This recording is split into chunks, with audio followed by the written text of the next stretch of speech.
वर्णिवेशरमणीयदर्शनं मन्दहासरुचिराननाम्बुजं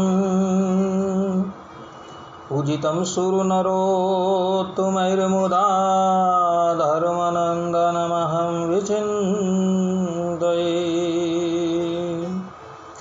अस्मद्गुरुसमारम्भां नाथयामोनमध्यमाम् लक्ष्मीवल्लभपर्यन्तां वन्दे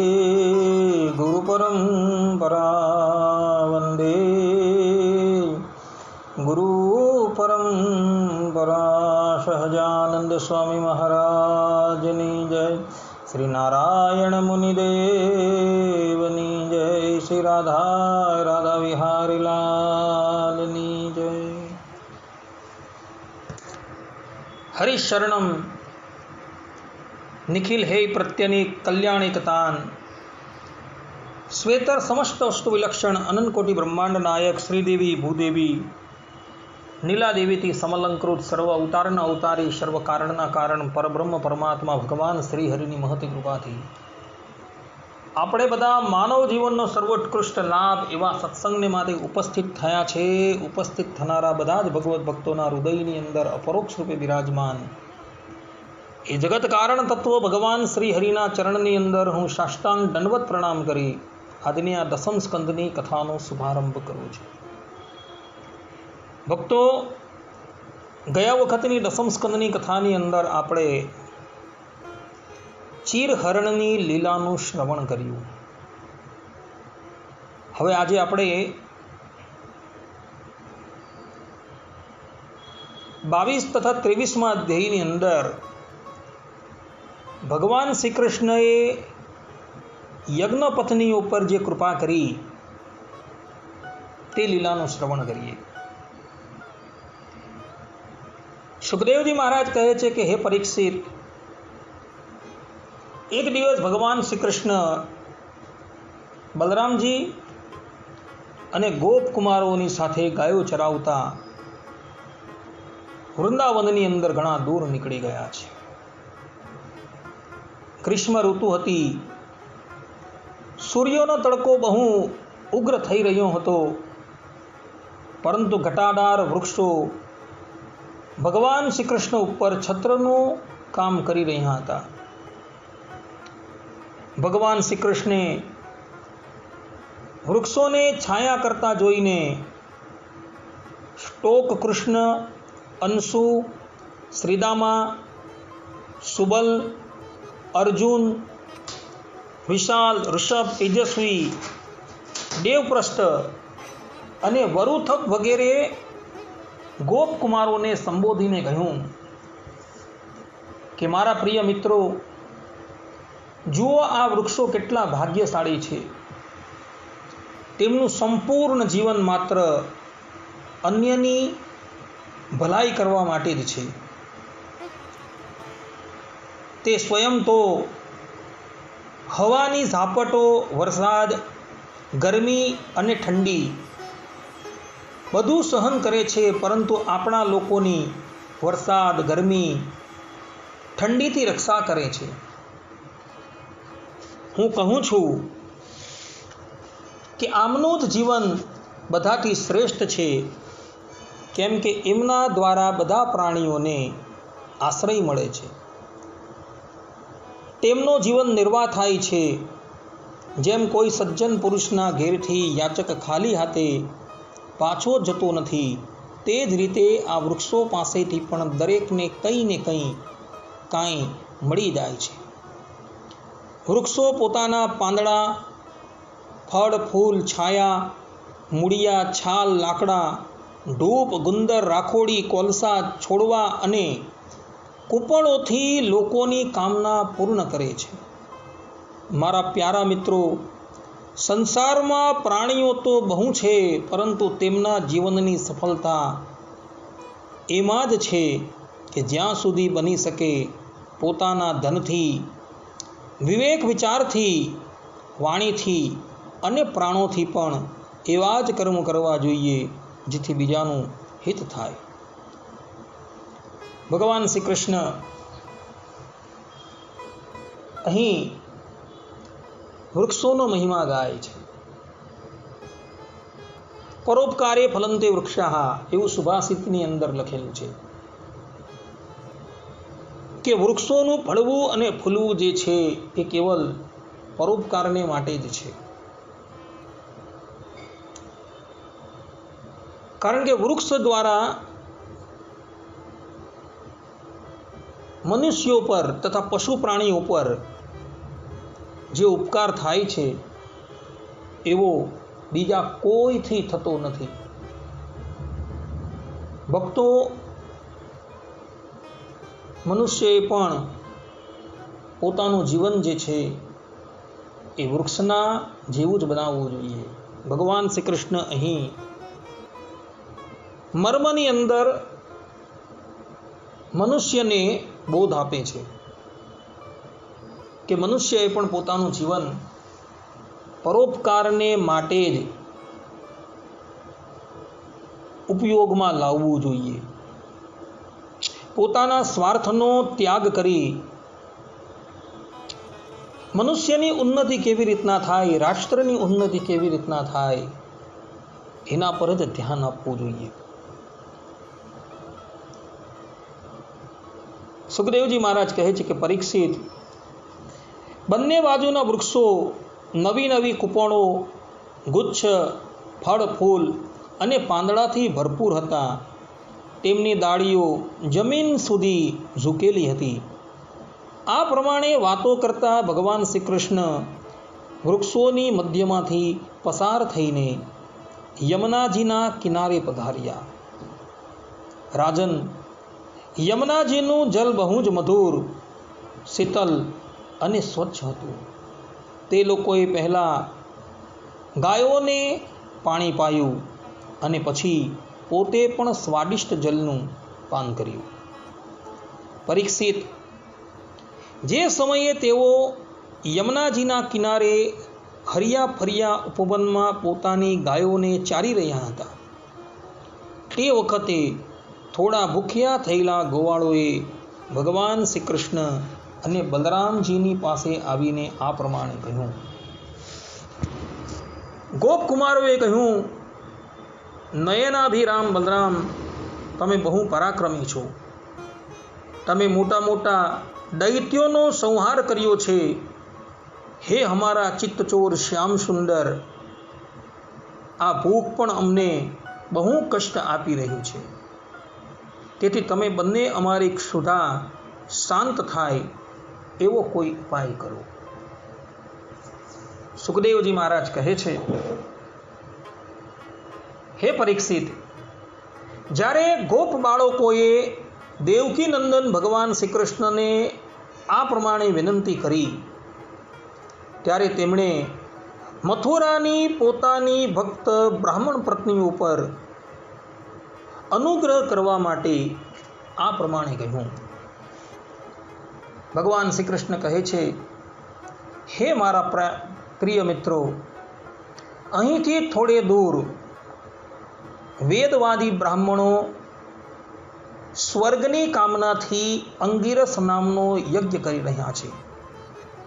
તમો તેમની યજ્ઞશાળામાં જાઓ. ગોપકુમારો, તમારે ત્યાં જઈને કહેવું કે અમે શ્રી કૃષ્ણ અને બલરામજીના કહેવાથી અહીં આવ્યા છીએ. એમ કહીને તેમની પાસેથી થોડા ભાત ભોજનની સામગ્રી માંગી લાવો. જ્યારે ભગવાન શ્રી કૃષ્ણએ આ પ્રમાણે આજ્ઞા આપી, ત્યારે ગોપ બાળકો એ બ્રાહ્મણોની પાસે જાય છે અને બ્રાહ્મણોની પાસે જઈ જન્મના બ્રાહ્મણ ગુરુ એ પ્રમાણે, અર્થાત કે બ્રાહ્મણ જે છે એ જન્મથી જ મનુષ્ય માત્રનો ગુરુ છે. એટલે બાળકો ત્યાં જાય છે અને સર્વપ્રથમ તો પૃથ્વી પર પડીને એ બ્રાહ્મણોને સાષ્ટાંગ પ્રણામ કરે છે અને ત્યારબાદ બે હાથ જોડીને તેઓ બોલે છે કે પૃથ્વીના મૂર્તિમાન દેવતા બ્રાહ્મણો, તમારું કલ્યાણ થાઓ. આપને વિનંતી છે કે અમે વ્રજના ગોવાળો છીએ. ભગવાન શ્રી કૃષ્ણ અને બલરામજીની આજ્ઞાથી અમે આપની પાસે આવ્યા છીએ. આપ અમારી વાત સાંભળો. ભગવાન શ્રી કૃષ્ણ અને બલરામજી ગાયો ચરાવતા અહીંથી થોડે દૂર આવેલા છે. તેમને અત્યારે ભૂખ લાગી છે અને તેઓ ઈચ્છે છે કે આપ લોક તેમને થોડો ભાત આપો. બ્રાહ્મણો, આપ ધર્મનો મર્મ જાણો છો. જો આપની શ્રદ્ધા હોય તો તે ભોજનાર્થીઓ માટે થોડો ભાત આપો. સજ્જનો, જે યજ્ઞ દીક્ષામાં પશુ બલિ થાય છે ત્યાં અને સ્તોત્રામણી યજ્ઞમાં દીક્ષિત પુરુષનું અન્ન ન ખાવું જોઈએ. એ સિવાય બીજા કોઈ પણ સમયે કોઈ પણ યજ્ઞમાં દીક્ષિત પુરુષનું અન્ન ખાવામાં દોષ નથી. ભક્તો, જે યજ્ઞની અંદર પશુઓની બલિ આપવામાં આવતી હોય એ યજ્ઞનું અન્ન ક્યારેય પણ ભક્ષણ ન કરવું. તથા સ્તોત્રામણી નામનો જે યજ્ઞ છે, જે યજ્ઞની અંદર સુરાપાન કરવાનું વિધાન જે છે એ થયેલું છે, તો એ યજ્ઞની અંદર પણ ક્યારેય અન્ન ભક્ષણ ન કરવું. બીજા કોઈ યજ્ઞ થતા હોય કે જેની અંદર અજઠે યજન થતું હોય, અર્થાત કે 3 વર્ષ જૂની ડાંગરથી ભગવાનનું યજન થતું હોય, તો એવા યજ્ઞની અંદર, એવા વિષ્ણુ યાગની અંદર અન્ન ગ્રહણ કરવામાં દોષ નથી, એવું અહીં કહેવામાં આવેલું છે. સુખદેવજી મહારાજ કહે છે કે હે પરીક્ષિત, આ પ્રમાણે ભગવાને અન્ન માગ્યાની વાત સાંભળીને તે બ્રાહ્મણોએ તેના પર કોઈ ધ્યાન ન આપ્યું. તેઓ ઈચ્છતા હતા સ્વર્ગ વગેરેનું તુચ્છ ફલ અને તેને માટે મોટા મોટા કર્મમાં વ્યસ્ત હતા. સાચું પૂછો તો તે બ્રાહ્મણો જ્ઞાનની દ્રષ્ટિએ બાળક જ હતા, પરંતુ પોતાને મોટા જ્ઞાન વૃદ્ધ માનતા હતા. એ બ્રાહ્મણો વેદ વેદાંગના કેવલ પંડિત જ હતા, પરંતુ એ લોકો પરમાર્થ તત્વનો નિશ્ચય કરી શકતા ન હતા. કારણ કે જેને માટે યજ્ઞ નક્કી થયા છે એવા એ પરબ્રહ્મ પરમાત્મા આજે સ્વયં એના યજ્ઞની અંદર એને કૃતાર્થ કરવા માટે આવીને સમીપ જ ઊભા છે. છતાં પણ એ લોકો ભગવાન શ્રી કૃષ્ણને કે બલદેવજીને ઓળખી શકતા નથી. અને એના મિત્ર જ્યારે, અર્થાત કે ભગવાન શ્રી કૃષ્ણ અને બળદેવજીના મિત્રો જ્યારે આ બ્રાહ્મણોની પાસે અન્ન માગે છે, ત્યારે એ લોકો એ બાળકોને હકારમાં એ ઉત્તર નથી આપતા અને નકારમાં એ ઉત્તર નથી આપતા. જાણે એ લોકો આ બાળકોને કંઈ જ ગણતા જ નથી, અત્યંત તુચ્છ ગણે છે. બાળકો ઝાઝી વાર સુધી ત્યાં ઊભા રહે છે, પરંતુ બ્રાહ્મણ લોકો હકારમાં એ ઉત્તર નથી આપતા અને નકારમાં પણ ઉત્તર નથી આપતા, એટલે એ લોકો ત્યાંથી ચાલ્યા જાય છે. વસ્તુતાએ આ બ્રાહ્મણ લોકો જે છે એ જે યજ્ઞનું યજન કરીને બેઠેલા હતા, અર્થાત કે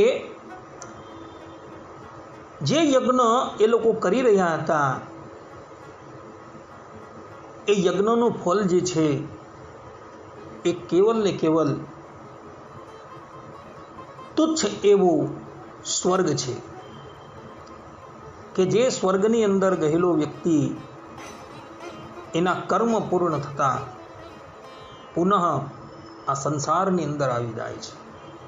તો એવા એ તુચ્છ ફલને અર્થે એ લોકો યજ્ઞ કરતા હતા અને એ યજ્ઞને કરનારા બ્રાહ્મણોને મહદ ફલ આપવા માટે એ ભગવાન એની સન્મુખ આવીને ઊભા રહ્યા હતા, છતાં પણ એ બ્રાહ્મણો ભગવાન શ્રી કૃષ્ણ કે બળદેવજીને ઓળખી શકતા નથી.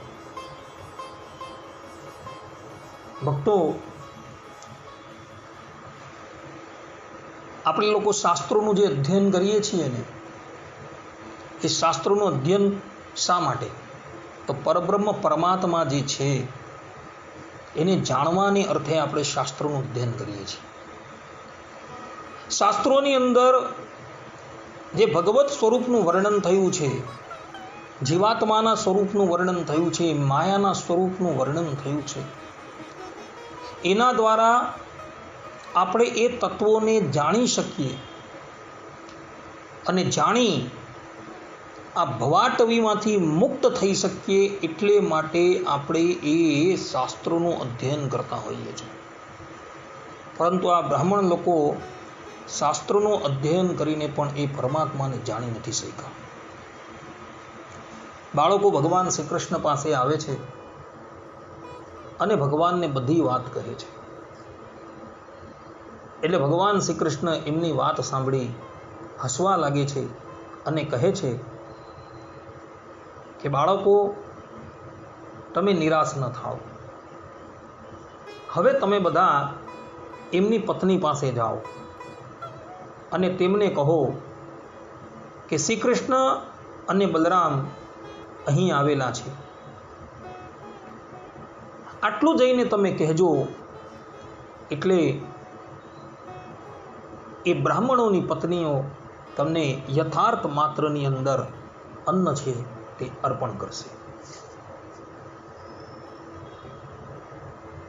આ બ્રાહ્મણોની પત્નીઓ જે છે એ મને બહુ પ્રેમ કરે છે. તેમનું મન સદા સર્વદા મારામાં પરોવાયેલું રહે છે. આ પ્રમાણે ભગવાન શ્રી કૃષ્ણએ આજ્ઞા કરી. એટલે ગોપ બાળકો બ્રાહ્મણોની પત્નીઓ પાસે ગયા અને જઈને કહ્યું કે હે બ્રાહ્મણ પત્નીઓ, અમે ભગવાન શ્રી કૃષ્ણ અને બળદેવજીની આજ્ઞા અનુસાર તમારી પાસે આવેલા છે.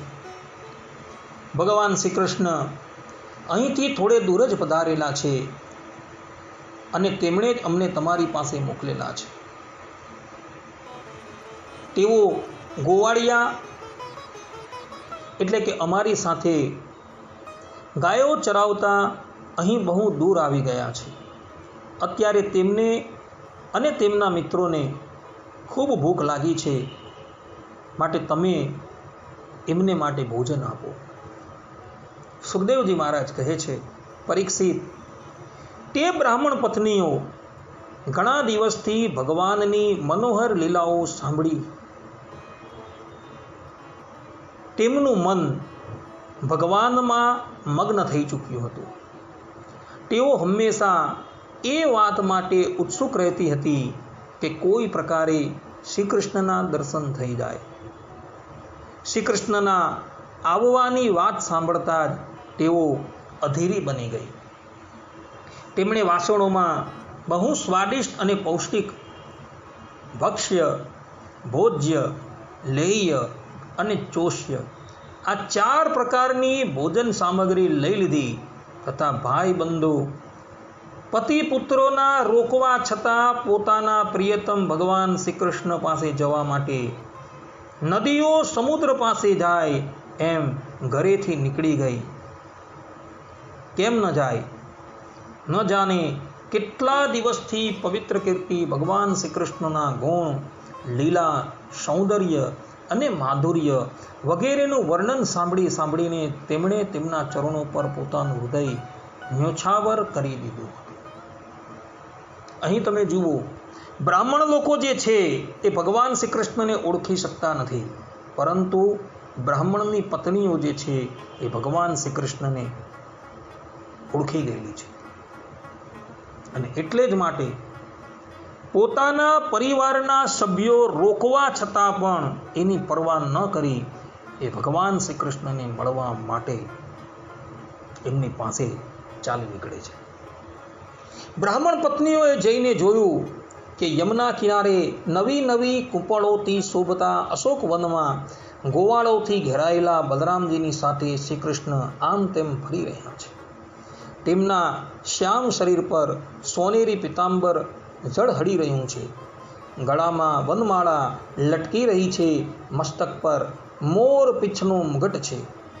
અંગ અંગમાં રંગીન ધાતુઓથી ચિત્રામણ કરી રાખ્યું છે.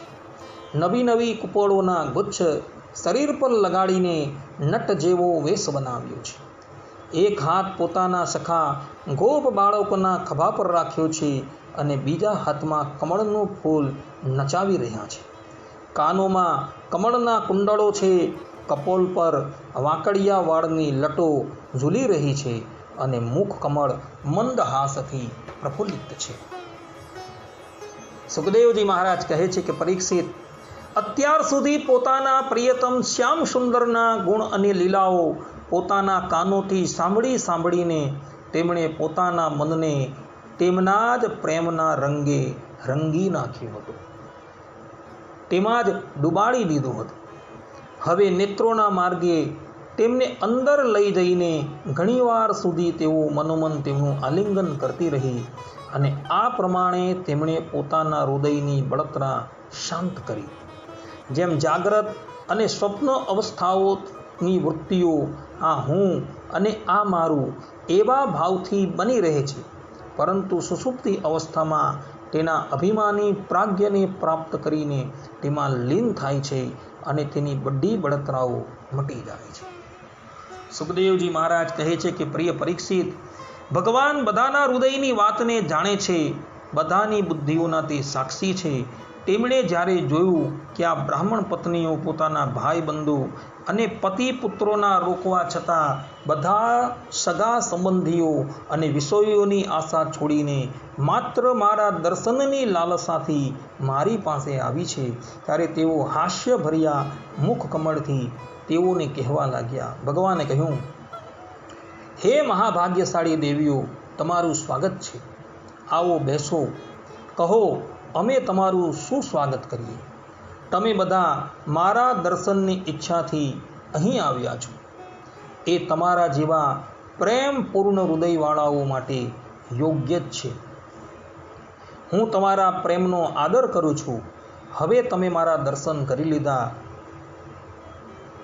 અમને તમે તૃપ્તણ કરી લીધા. હવે તમારી યજ્ઞશાળામાં તમે પાછા જાઓ. તમારા પતિ બ્રાહ્મણ ગ્રસ્ત છે, તેઓ તમારી સાથે મળીને યજ્ઞ પૂર્ણ કરશે. આ પ્રમાણે ભગવાન શ્રી કૃષ્ણની વાણી સાંભળી બ્રાહ્મણ પત્નીઓ બોલી કે હે અંતર્યામી શ્યામ સુંદર, આ કઠોર વાત આપના મુખેથી કહેવી યોગ્ય નથી. આપે આવી વાત ન કરવી જોઈએ. શ્રુતિઓ કહે છે કે જે એકવાર ભગવાનને પ્રાપ્ત થઈ જાય છે તેને પછી સંસારમાં પાછું જવું પડતું નથી. આપ પોતાની આ વેદવાણી સત્ય કરો. અમે અમારા તમામ સગા સંબંધીઓની આજ્ઞાનું ઉલ્લંઘન કરીને આપના ચરણોમાં એટલે માટે આવી છીએ કે આપના ચરણોની પ્રસાદી તુલસી માળા અમારા કેશમાં ધારણ કરીએ. હે સ્વામી, હવે અમારા પતિ પુત્રો, માતા પિતા, ભાઈ બંધુ અને સ્વજન સંબંધી અમારો સ્વીકાર કરશે નહીં, પછી બીજાઓની તો વાત જ શી કરવી. હે વીર શિરોમણી, હવે અમે આપના ચરણોમાં આવી ગઈ છીએ. અમને બીજા કોઈનો આશ્રય નથી, તેથી હવે અમને બીજાની શરણમાં ન જવું પડે એવી વ્યવસ્થા કરો.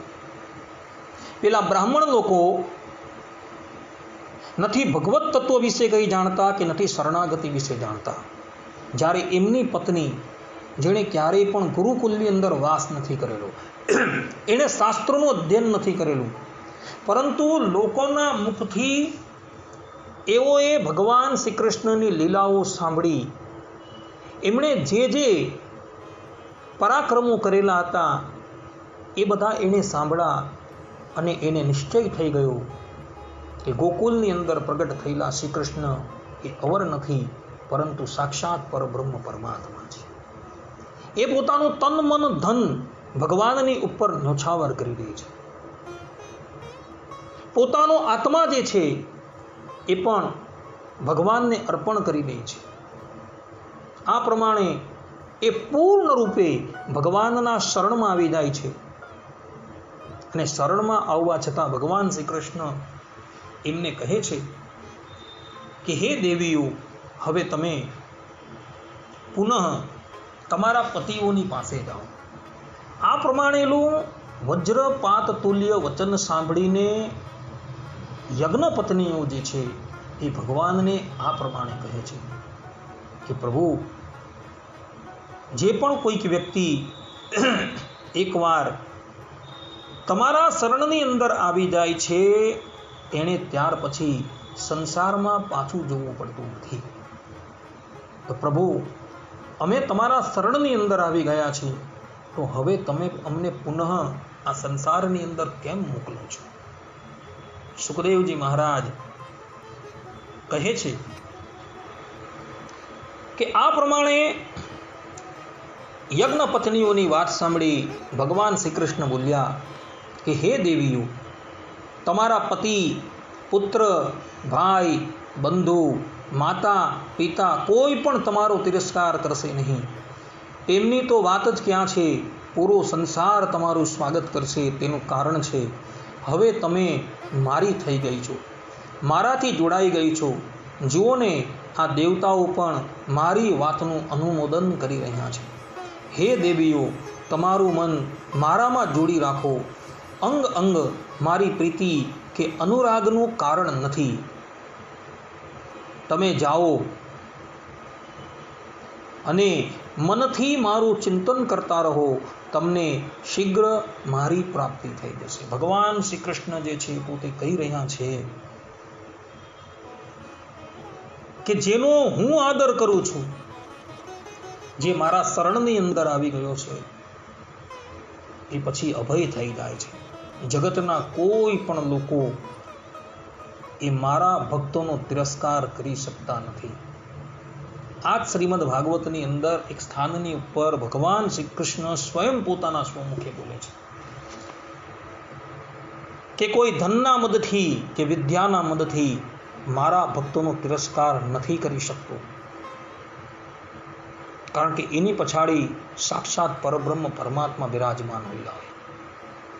એટલે માટે એવા ભક્તોનું કોઈ પણ વ્યક્તિ અપમાન કે અનાદર કરી શકતું નથી. સુખદેવજી મહારાજ કહે છે કે હે પરીક્ષિત, જ્યારે ભગવાને આ પ્રમાણે કહ્યું ત્યારે તે બ્રાહ્મણ પત્નીઓ યજ્ઞશાળામાં પાછી ગઈ. તે બ્રાહ્મણોએ તેમની પત્નીઓમાં સહેજ પણ દોઢ દ્રષ્ટિ કરી નહીં. તેમને સાથે મળીને પોતાનો યજ્ઞ પૂર્ણ કર્યો. તે સ્ત્રીઓમાં એક સ્ત્રીને આવતી વખતે બળપૂર્વક તેના પતિએ રોકી લીધી હતી. ત્યારે તે બ્રાહ્મણની પત્નીએ ભગવાનના તેવા જ સ્વરૂપનું ધ્યાન કર્યું જેવું તેણે ઘણા દિવસથી સાંભળ્યું હતું. જ્યારે તેનું ધ્યાન સ્થિર થઈ ગયું ત્યારે મનમાં જ ભગવાન સાથે આલિંગન કરીને તેણે કર્મ દ્વારા બનેલા પોતાના શરીરને ત્યાગ કરી દીધું હતું અને શુદ્ધ સત્વમય દિવ્ય શરીરથી તે ભગવાનનું સાનિધ્ય પ્રાપ્ત કરી રહી છે. અહીં ભગવાન શ્રી કૃષ્ણ બ્રાહ્મણ પત્નીઓના લાવેલા તે 4 પ્રકારના અન્નથી પહેલા ગ્વાલ બાળકોને ભોજન કરાવે છે અને પછી સ્વયં પણ ભોજન કરે છે. અને પછી ભગવાન શ્રી કૃષ્ણ પુનઃ પોતાની ગાયોને લઈને પોતાના ઘર તરફ જાય છે. આ યજ્ઞપત્નીઓના પૂર્વજન્મની કથા જે છે, અર્થાત કે આ વિપ્ર પત્નીઓની પૂર્વજન્મની કથા જે છે એ પણ આનંદ રામાયણની અંદર જોવા મળે છે. આનંદ રામાયણ મનોહર કાંડ સર્ગ 12 અંદર એક કથા આવે છે. કથા એવી હતી કે એક વખત ભગવાન શ્રી રામ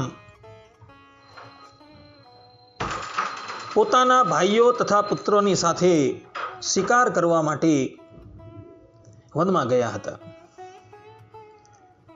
વનની અંદર અનેક આદમખોર પશુઓનો શિકાર કર્યા બાદ ભગવાન શ્રી રામ જે છે એ પોતાના પુત્ર અને અનુજોથી વિખૂટા પડી જાય છે અને ભૂખ્યા અને તરસ્યા તેઓ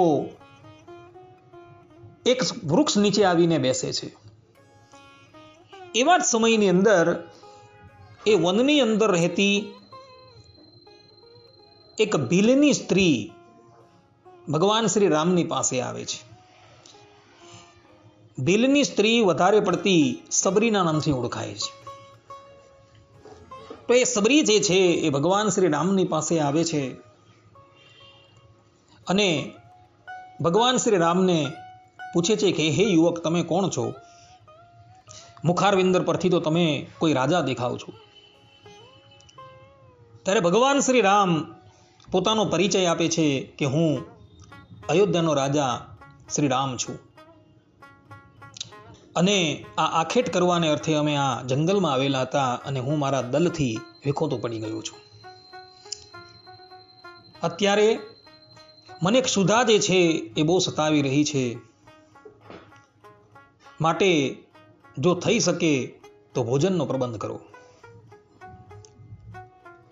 ભગવાન શ્રી રામનું નામ સાંભળી પેલી સબરી જે છે એ તો આશ્ચર્યચકિત થઈ ગઈ અને પોતાને મનોમન ભાગ્યશાળી માનવા લાગી અને ભગવાન શ્રી રામ પ્રત્યે બોલી કે પ્રભુ, અહીંથી સમીપમાં જ એક દુર્ગાજીનું મંદિર છે અને આજે મંગળવાર છે અને મંગળવારને દિવસે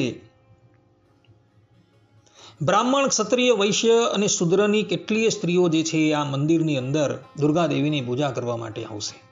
તો હું એ લોકોને જઈને કહું છું એ લોકો તમને જમાડવા માટે અવશ્ય અહીં આવશે. આ પ્રમાણે કહી એ સબરી જે છે એ મંદિરમાં આવે છે. તે સમયે બધી સ્ત્રીઓ ત્યાં ઉપસ્થિત હતી. સબરી આવી એ બધી સ્ત્રીઓને કહે છે કે અયોધ્યાના અધિપતિ ભગવાન શ્રી રામ અહીં આવીને બેઠા છે. તમારી પાસે કોઈક અન્ન હોય તો એમને અર્પણ કરો. એ અત્યારે ક્ષુધાથી પીડિત થયા છે. ભગવાન શ્રી રામનું નામ સાંભળી પેલી બધી જે સ્ત્રીઓ જે છે એ મનોમન વિચાર કરે છે કે જેને સાક્ષાત પરબ્રહ્મ પરમાત્મા કહે છે એ ભગવાન શ્રી રામ અત્યારે અહીં આવેલા છે. માટે એક કામ કરીએ, આપણે ઘરે જઈએ અને અન્ન લેતા આવીએ અને સર્વપ્રથમ આપણે આ દેવીને એ અન્ન જે છે એ અર્પણ કરીએ અને પછી એ દેવીનો જે શેષ પ્રસાદ જે છે એ આપણે ભગવાન શ્રી રામને જમાડીએ. આ પ્રમાણે નક્કી કરી એ બધી જ સ્ત્રીઓ જે છે એ મંદિરની બહાર નીકળે છે. પેલી ભીલની અર્થાત પેલી સબરીબન છે એ પણ મંદિરની બહાર નીકળી જાય છે અને બધી જ સ્ત્રીઓ જે છે એ વિવિધ પ્રકારના ભોજન લઈને સર્વપ્રથમ દેવીને અર્પણ કરવા માટે મંદિરમાં આવે છે. પરંતુ તે વખતે દુર્ગાજી સાક્ષાત પ્રગટ થઈને પોતાના મંદિરના બધા દ્વાર જે છે એ બંધ કરી દે છે. પેલી સ્ત્રીઓ એક દ્વારથી બીજા દ્વાર પર, બીજા દ્વારથી ત્રીજા દ્વાર પર જાય છે, પરંતુ બધા જ દ્વારો જે છે એ એણે બંધ જોયા. હવે શું કરવું? ત્યારે અંદરથી એ લોકોને એક ધ્વનિ સંભળાયો કે સર્વપ્રથમ તમે અમારા આરાધ્ય શ્રી રામને તૃપ્ત કરો અને પછી એની જે શેષ પ્રસાદી જે છે એ લાવીને મને અર્પણ કરો. આ પ્રમાણેની વાત સાંભળી પેલી બધી જ સ્ત્રીઓ જે છે એ પેલી સબરીની સાથે ભગવાન શ્રી રામની પાસે આવે છે અને બધું જ અન્ન જે છે એ ભગવાન શ્રી રામની પાસે મૂકે છે. ભગવાન શ્રી રામ જુએ છે કે આ સ્ત્રીઓ મારી પાસે અન્ન લઈને આવેલી છે. સર્વપ્રથમ એવો પોતાના બાણ દ્વારા ગંગાજીને અર્થાત કે બાણ મારીને ગંગાજીને પોતાની પાસે બોલાવે છે અને એ જલની અંદર એ વિધિપૂર્વક સ્નાન કરે છે અને પછી ભોજન કરવા માટે તૈયાર થાય છે. ભગવાન શ્રી રામ એ સ્ત્રીઓનો ભાવ જોઈ બધું જ અન્ન ગ્રહણ કરવા માટે તૈયાર થાય ત્યાં જ ભગવાન શ્રી રામથી છૂટા પડેલા એમના દલના એમના અનુજો છે, એમના પુત્ર બધા ત્યાં આવીને ઉપસ્થિત થઈ જાય છે. ભગવાન શ્રી રામ એ લોકોને પણ પોતાની પાસે બેસાડે છે અને બધા બેસીને અન્ન ગ્રહણ કરે છે. અન્ન ગ્રહણ કર્યા બાદ શેષ પ્રસાદી જે છે એ પેલી સ્ત્રીઓને આપે છે અને એ સ્ત્રીઓ જે છે એ દેવીને આપે છે. ત્યારબાદ ભગવાન શ્રી રામ એ દેવીઓને કહે છે કે હે દેવીઓ, તમારા આતિથ્ય સત્કારથી હું અત્યંત પ્રસન્ન થયો છું, માટે તમે હવે મારી પાસે વરદાન માંગો. ભગવાન શ્રી રામની વાત સાંભળી પેલી સ્ત્રીઓ કહે છે કે હે પ્રભુ, તમે આવીને આવી કૃપા અમારા પર રાખજો. હવે પછી જ્યારે તમે પ્રગટ થાઓ ત્યારે પણ આવી જ કૃપા અમારા પર રાખજો.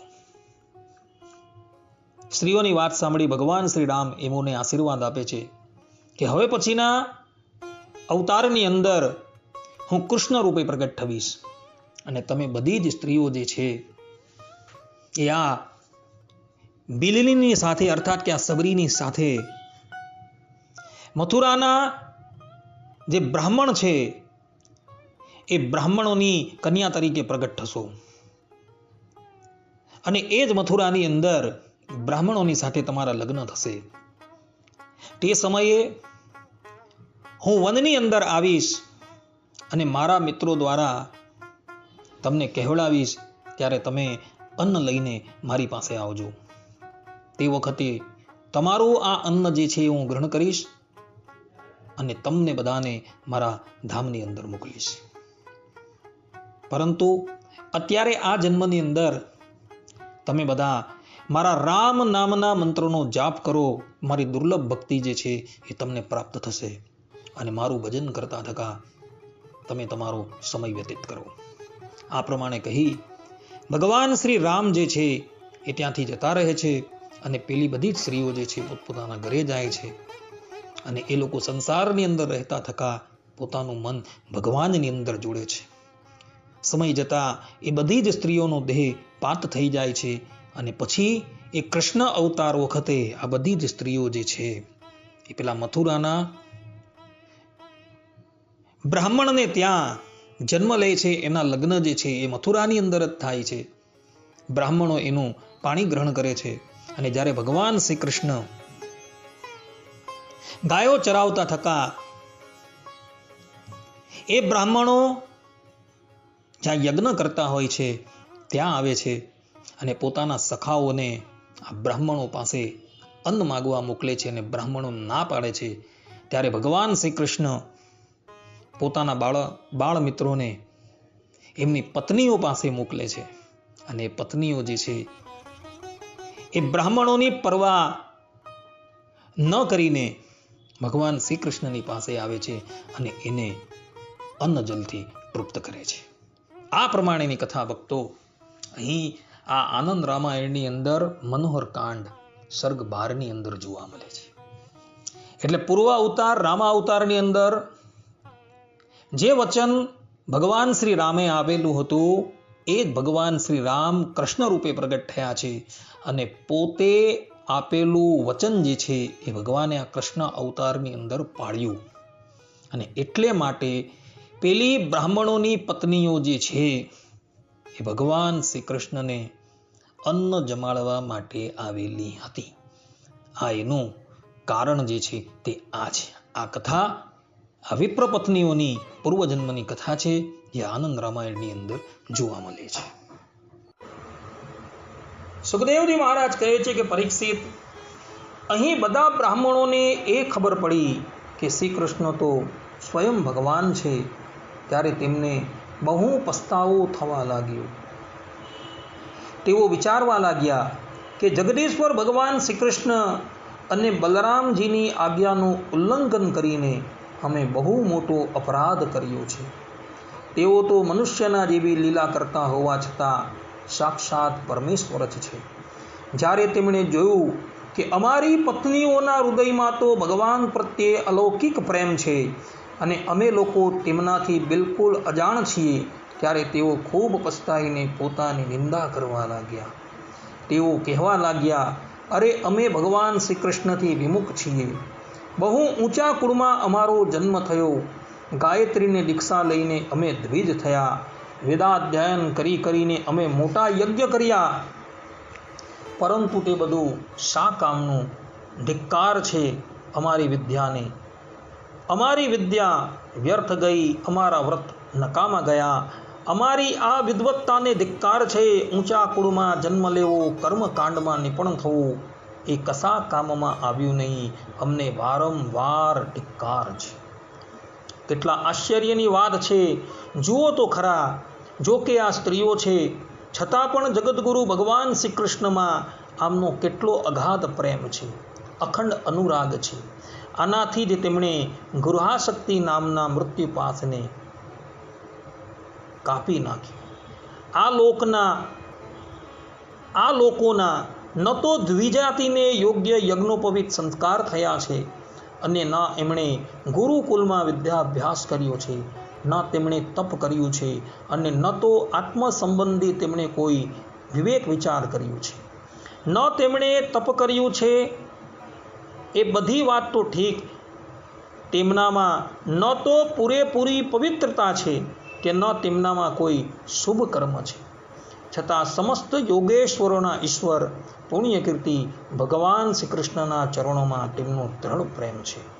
અને અમે અમારા બધા સંસ્કાર કર્યા છે, ગુરુકુલમાં રહ્યા છીએ, તપસ્યા કરી છે, આત્માનું અનુસંધાન કર્યું છે, પવિત્રતા જાળવી છે, તથા શ્રેષ્ઠ કર્મો કર્યા છે, છતાં પણ ભગવાનના ચરણમાં અમારો પ્રેમ નથી. ભક્તો, જીવનની અંદર તમે શાસ્ત્રોનું અધ્યયન કરો, ધર્મનું આચરણ કરો, તપસ્યા કરો, તેનું એક જ ફલ હોવું જોઈએ, ભગવાનની અંદર પ્રેમ. જો આટલા બધા સાધન કરવા છતાં પણ જો ભગવાનની અંદર અનુરાગ નથી થયો ને, તો તમારા એ બધા જ સાધનો જે છે એકડા વગરના બિંડા જેવા છે. જેમાં બ્રાહ્મણોના બધા સાધનો એકડા વગરના બિંડા હતા. માટે ભક્તો, ભગવાનની અંદર પ્રેમ થાય એવો ઉપાય કરજો. રામ હી કેવલ પ્રેમ પ્યાર. ભગવાનને કેવલ પ્રેમ જ પ્રિય છે, બીજું કોઈ પણ વસ્તુ પ્રિય નથી. ભગવાન પ્રેમથી એ સુદામાને પણ આવકારે છે. પ્રેમને વશ થઈને એ વિદુરજીને ત્યાં શાક અને રોટી પણ જમે છે. અને પ્રેમને વશ થઈને જેતલપુરના જીવણ ભક્તની દોડીની ભાજી અને રોટલો પણ એ ભગવાન શ્રી હરિ જમે છે. ભગવાનને કેવલ પ્રેમ જ પ્રિય છે, બીજું કંઈ નથી. એમને વશ કરવા હોય તો કેવલ ને કેવલ પ્રેમથી જ વશ કરી શકાય છે. બીજા કશાથી એ વશ થતા નથી. આ પ્રમાણે એ બ્રાહ્મણ લોકો જે છે એ પોતાની પત્નીનું મહાત્મય જે છે એ જાણતા હતા. સુખદેવજી મહારાજ કહે છે કે હે પરીક્ષિત, તે બ્રાહ્મણોએ શ્રી કૃષ્ણનો તિરસ્કાર કર્યો હતો, તેથી તેમને પોતાના અપરાધની સ્મૃતિ થતાં તેઓ ભારે પશ્ચાતાપ કરવા લાગ્યા, અને તેમના હૃદયમાં શ્રી કૃષ્ણ બલરામજીના દર્શનની પણ ઉત્કટ ઈચ્છા થઈ, પરંતુ કંસના ભયથી તેઓ તેમના દર્શન કરવા જઈ શક્યા નહીં. અહીં સુખદેવજી મહારાજ કહે છે કે કંસના ભયથી તેઓ ભગવાન શ્રી કૃષ્ણના દર્શન કરવા માટે જઈ શક્યા નહીં. આ વાક્ય જે સુખદેવજી મહારાજે કહ્યું છે એની ટીકા કરતા મહાપુરુષો કહે છે કે બ્રાહ્મણોને એવો ભય હતો કે અમે કદાચ ભગવાન શ્રી કૃષ્ણના દર્શન કરવા માટે જઈએ અને કંસને ખબર પડી તો એ લોકો અર્થાત કે કંસ જે છે એ અમારી આજીવિકા વૃત્તિ બંધ કરી દે અને અમને મૃત્યુદંડની સજા આપે. એવા ભયથી એ લોકો ત્યાં દર્શન કરવા નથી જતા. બીજા એક ટીકાકાર એવું કહે છે કે બ્રાહ્મણોને ભગવાનનો નિશ્ચય તો થઈ જ ગયો છે. હવે જો અમે ત્યાં જઈએ અને ભગવાન શ્રી કૃષ્ણના દર્શન કરીએ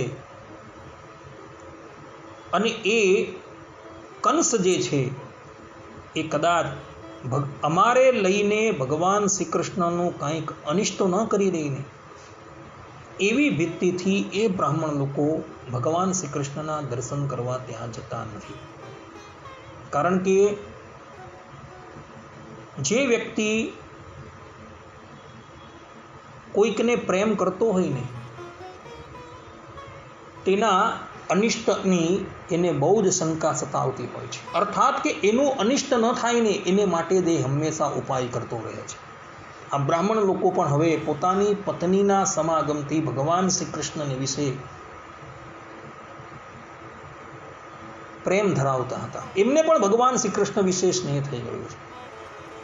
એટલે એ લોકો એવું ઈચ્છતા હતા કે અમારે લઈને કદાચ શ્રી કૃષ્ણ ભગવાનની પર કંઈ વિપત્તિ ન આવી જાય, એટલે માટે બ્રાહ્મણ લોકો જે છે એ ભગવાનના દર્શન કરવા માટે જતા નથી. આવું બીજા ટીકાકારો કહે છે. આ પ્રમાણે ભગવાન શ્રી કૃષ્ણએ યજ્ઞ પત્નીઓ પર કૃપા કરી હતી અને યજ્ઞ પત્નીઓની સાથે બ્રાહ્મણોની પર પણ ભગવાન શ્રી કૃષ્ણએ કૃપા કરી છે. આમ દસમ સ્કંદની અંદર અહીં 22 અને 23મા અધ્યાયની અંદર યજ્ઞ પત્ની ઉપર ભગવાન શ્રી કૃષ્ણએ જે કૃપા કરી તેનું વર્ણન કરવામાં આવેલું છે. અહીં આ અધ્યાય પૂર્ણ થાય છે. હવે પછીના અધ્યાયની અંદર 24મા અધ્યાયની અંદર ઇન્દ્ર યજ્ઞ નિવારણની કથા આવે છે તથા ભગવાને જે ગોવર્ધન લીલા કરી તેની કથા પણ હવે પછીના અધ્યાયોની અંદર આવશે. પરંતુ સમયનો અભાવ હોવાથી આપણે આ કથાને અહીં વિરામ આપીએ છીએ. સર્વે સંતુ નિરામયઃ, સર્વે સુખીનો ભવંતુ, સર્વે ભદ્રાણી પશ્યંતુ, મા કશ્ચિત દુઃખ ભાગ ભવેત. અસ્તુ. જય સ્વામિનારાયણ.